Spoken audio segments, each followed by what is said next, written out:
So you might have heard I bought a $90,000 cinema camera that's been used on everything from Dune to House of the Dragon to 1917 to John Wick, and the list goes on and on. And today I'm gonna give you guys a tour of what this thing is and what all of these things do. Because I remember when I was starting out and I'd see a behind the scenes photo of like a real movie set or a big commercial, and I would think like, what is all of that stuff? And I never got up close to kind of look around, and even if I did, I'd be still like, what is going on? And it would literally scare me and make me think that there's like a group of filmmaker gods that I'm not a part of who understand this beast. But actually, it's pretty simple, and I think you'll understand all of it pretty much no problems. And keep in mind, as we're doing this all feels and seems a little ridiculous. Like, do you actually need this? And when you're coming from, like a one-man band shoot type thing, it doesn't quite make sense. But when you put it in the context of a huge set with tons of people working around this, and these cameras being used day in and day out, everything has to be dialed in and made really rugged and strong. And sometimes that means it ends up being quite large. All right, let's do the tour.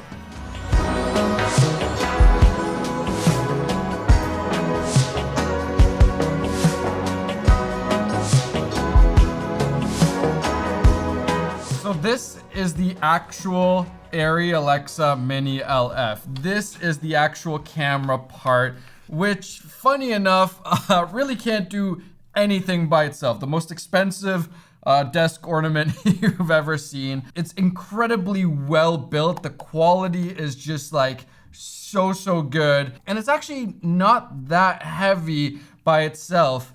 But think of this as kind of like the brains, and just like our brains, they don't really work without some other stuff. So this doesn't turn on, there's no screen, there's no nothing. This can't do anything, can't record, nothing like this. So just like with our brains, the first thing we need is some sort of skeleton to kind of protect this thing, but then also to allow us to build it out. And right now I have two different cages. I have the one that comes with the ready to shoot package from Arri. So this is Arri's own cage. And then I have the wooden camera cage. And I feel like all of these different cages kind of have different uses. They're great for different situations. And all of them have kind of their pluses and minuses. For example, I really like how Wooden Camera designed this battery plate so you can kind of move it out of the way when you need it, or just position it in different places.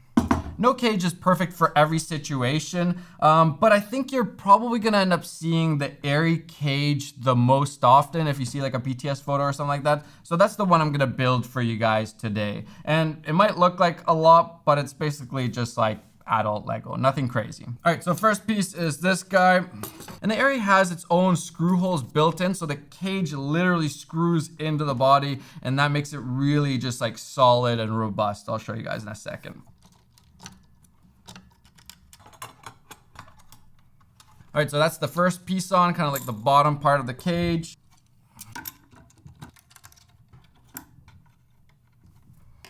All right, so that is the first part of the cage, the top and bottom, and now it's like super solid, sturdy. This thing is like, you can put anything on this outside part now, and it's solid. Never thought I'd be shaking around a Mini LF. I'm just gonna take it easy on it now. I've seen Gene's video though on how they test these things, so I trust that this thing's gonna last. Next we have these little side brackets. We'll put these on. Again, very simple. We have little mounting points here, super easy. And the other side. And there we go, we got the sides on there now. And then last part of the Arri cage is this top handle here. Remember to keep in mind that all of this is with the intention of you're gonna have a lot of people working with this camera. It's gonna be on set, it's probably gonna get beat up a little bit. Things happen, and so everything has to be like strong and rugged. Okay, so that is the Arri Ready to Shoot rig. I don't know what the actual proper name is, but this is the cage right here. And now we have all these mounting points, all these places that we can put different things and rails that we can use for focus motors and all of that stuff. And then this is the battery plate. So this isn't actually the battery, this is just what you mount the battery to. And there's a few different places that we can put this. So we can actually put it on this back part, which you'll probably see most often, I feel like. But I actually really enjoy also having it here because it makes the package a little bit shorter. So if you're kind of like on an easy rig, you're doing handheld, this isn't hitting against you. You have a lot more kind of, you can bring it into your side here and kind of have it close to you, which is how I really like shooting. But because you're probably gonna see it on the back more, I'm gonna put it on the back for now. And it's super easy. There's just this little quick release thing. Pop it on there and you're done. Let's plug this sucker in. All right, we got the battery plate on there. And then we need to be able to actually see what we're doing. We have this camera, but we can't see anything. And that's where the EVF comes into play. It has a little LCD screen here and the EVF obviously right there. And then it has all of the controls, a little scroll wheel on the back here, buttons on top and bottom. I gotta say, this isn't my favorite part of the Arri, but you need it. And we're just gonna, there's a little slot here for the rail, tighten that in. So there we go. That is the Arri ready to go, basically ready to shoot. We just need a few more things, but this is what you get from Arri when you buy the ready to shoot package. This right here costs $90,000 American. I didn't pay that much for it, but this thing is worth a lot. We just need a few last things. So first of all, we gotta be able to actually turn this thing on, and that's why we need batteries. And this is just a V-mount battery, which is basically just a bigger battery. It has a few little slots here, a USB and a P-tap, so you can power other things, devices on your camera rig without needing to have a battery for all of the different things that are on your rig. This one's V-mount, there's also gold mount. Not much difference there other than just the way that they mount. And we're gonna pop this sucker on, and now there's a little light down here that turns on. And now we're pretty much ready to go. We just need two last things. The first thing is obviously a lens. And the Arri Alexa Mini LF comes with both a PL mount, a positive lock mount, which I believe Arri came up with. And now they have the LPL, the large positive lock mount, which with these bigger sensors. So this Arri Alexa Mini LF is actually two Arri mini sensors kind of sandwiched together beside each other to make this full frame sensor. And then they have the Arri 65, which is three of them put together. And with the bigger sensors, lenses are obviously different. We have APS-C lenses, we have full frame lenses. It's kind of the same thing. And traditionally the cinema world has dealt with Super 35 and not full frame. And so they're doing some new things to kind of accommodate that. Dezio was kind enough to send me a bunch of Cinema Prime. So these are prime lenses that have PL mount on here, which is very common for cinema lenses, and it has these nice gears on the actual lens, so you can have focus motors and motors for the iris too if you wanted to. Super smooth, really high quality build. I really like these, especially because they're pretty small and they're still T2.1, and these are a lot more affordable than some of the really big boy cinema lenses, which are just like crazy expensive, like $20,000, $30,000 for one lens. All right, so we're gonna take off this little cap here. And it just lines up. And then we lock it in. And there we go. We are basically ready to shoot. We just need one last thing, and that is memory cards. These are the only memory cards you can use on the Arri Mini LF, and these are not cheap. It's basically just like an SSD, but I guess it's proprietary. This 1 terabyte memory card costs, what was it? $2,630 American. And if you want the 2 terabyte one, it's $4,760 for this little guy. But I also understand it. These have to be like super, super reliable, high quality. These cannot fail, because if you're on a big Hollywood movie and your camera memory card fails and you lose, you know, maybe a couple hours or the day's worth of footage, probably not the day, that's gonna cost you hundreds of, maybe millions of dollars if you're doing like an action scene and you have this crazy explosion and then your memory card fails. That's gonna hurt. So I kind of understand why these are expensive, because they just have to make them so reliable and good. And then this memory card just slots in right here. There we go. Close that sucker up. And this is the memory card reader, if you're curious. It's just like a big, big memory card reader. And now we're ready to turn this thing on. I just forgot one thing. We need a cable from the EVF here to the body. And these come in a couple different sizes, which is handy. And then we can turn this thing on. Power button's down here. There we go, fans are going off. And you're not gonna be able to see in the EVF, but here's the little LCD for you. Takes a little while to turn on. There we go, we're good now. And you can see all the settings there. I'm not gonna go through all the settings and all that stuff, but basically these buttons, you can go through all the settings, and then you also have, right now it's set to anamorphic. Let's change that up quickly. We are not using an anamorphic lens. There we go. We are ready to shoot. So you could use the EVF here, you can use the little LCD, and you can use this to control it. And that's basically it. You could use this like this, but it's still not quite, I mean, you could use it for sure, but there's a few things that I would definitely add, especially this next thing. This is a SmallHD Ultra 5 monitor.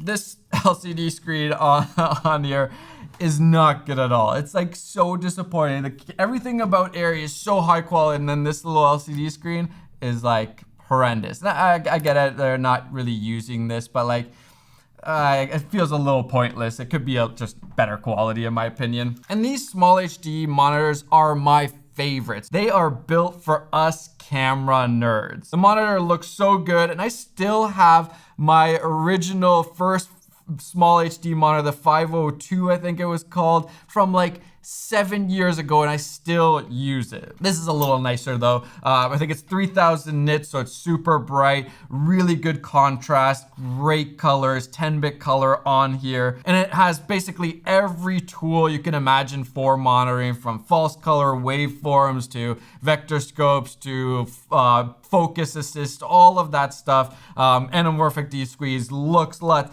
everything. And it can actually control this ARRI camera, which is really handy. You can do things like change the f-stop, change the ND filter, all of that stuff. The only thing is, it doesn't control everything, so it's a bit annoying that you still need this big chunker, which actually kind of weighs a lot too, and I don't use the EVF, I like LCD screens.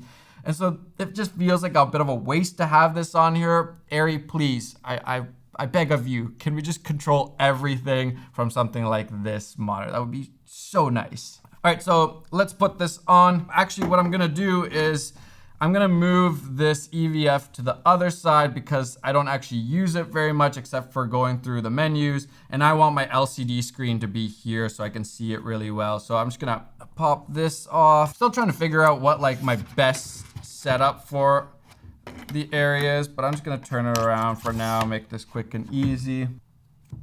We're gonna touch this guy here for now. Again, probably not the best spot, but you'll get the idea. All right, that is set. Now notice there is no battery plate on here. You can get one, but like this, there isn't one. And that is because we can power from the battery that we have here. And that's where DTAP cable comes into play. We're just gonna plug this in here, get power, do some cable management here quickly. This is how the pros do it for sure. I bet you all the camera ACs are like, what the heck is he doing right now? I just don't like cables everywhere, so yeah, probably like a bongo tie or something would do better, but for now, we're just gonna go like that. And now we actually have power to our monitor here, but we're not gonna see anything because it's not connected to the camera. We need an SDI cable. This is kind of like an HDMI. It's just, it's a Hollywood Cinema World industry standard. And these are a little bit better because they have these like locking mechanisms. That means that they're not gonna pull off or break or anything like that. I mean, I'm sure you could still break them. And so we're gonna put the SDI here into the monitor. Then again, do a little cable management for professional styles here. Just roll it up in one pile there. Probably don't want it too tight. Then we're gonna plug that in. And now we can turn on this monitor. And there we go. Now we have a legit good image, good idea of what we're shooting here. And this is what I equate to like the glasses of a cinematographer. You need this. The camera can change. You can be on set using a camera that you've never used before. But if you have this, then you know what's happening. This is what you can trust. The camera LCDs that come with them, you can't trust them. They're all a little different. This is always gonna be the same, and you have the same tools in here. These are your glasses. Once you get used to this and then you don't have something like this, it feels like you're flying blind, especially when, you know, there's a lot of pressure and you need to do a really, really good job. For YouTube videos, I'm not using this most of the time, but if I'm DPing something, 100% I need something like this. And this to me is like the essentials. You need this. If you're gonna use a camera like this, you need this. This is a must-have. There are a bunch of other nice to haves. This is a must-have. This is what you need. And really nicely, notice these antennas right here.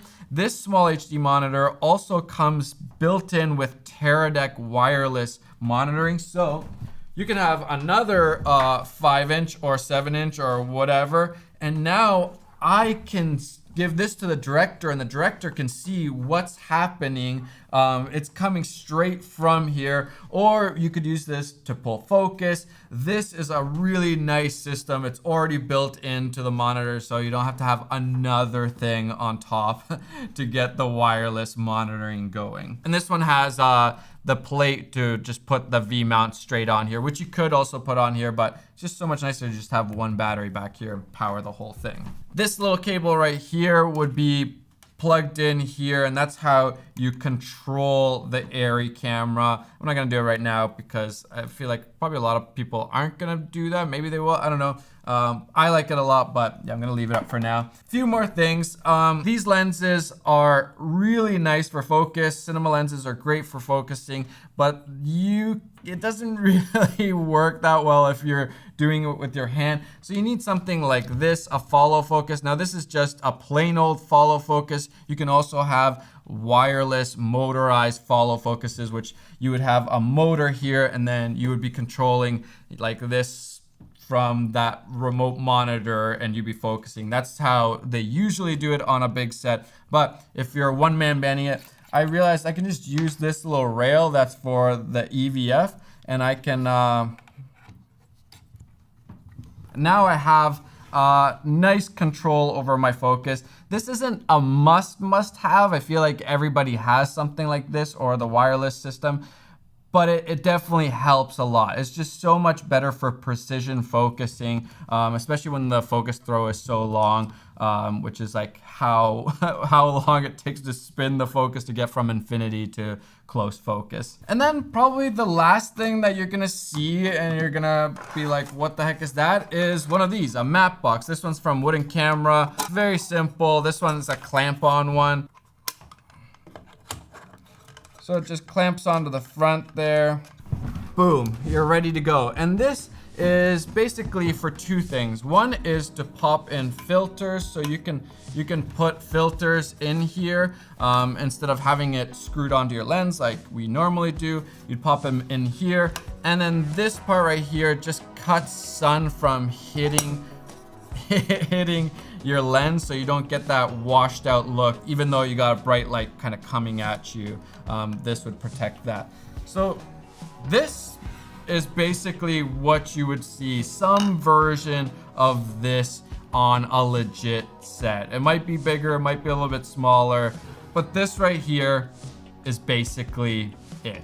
Nothing crazy. Once you break it down, it's not crazy. There's a lot here. It's very expensive. There's a lot to put together. But once you have it, it's like any other camera, really. Just a lot bigger and heavier and more expensive, so you don't want to break it or drop it or anything. It's interesting even for me. I've never been an AC, so if I was on a set as a DP with a camera like this, I normally wouldn't be setting this up. Maybe just bringing the small HD, maybe setting that up, but the camera AC would be setting this all up. And so for me, just set it all up is just like a really fun learning experience that like, oh, okay, yeah, fair enough. I understand how all of this works now. And then I can also figure out like, oh, actually, I kind of wish that this part would be smaller. Okay, so I can put it here? Oh, great. And I wouldn't necessarily know that if I didn't kind of mess around with this. So yeah, even if you're a DP, I highly recommend just like messing around with this kind of thing, not being scared of it, and just learning what every part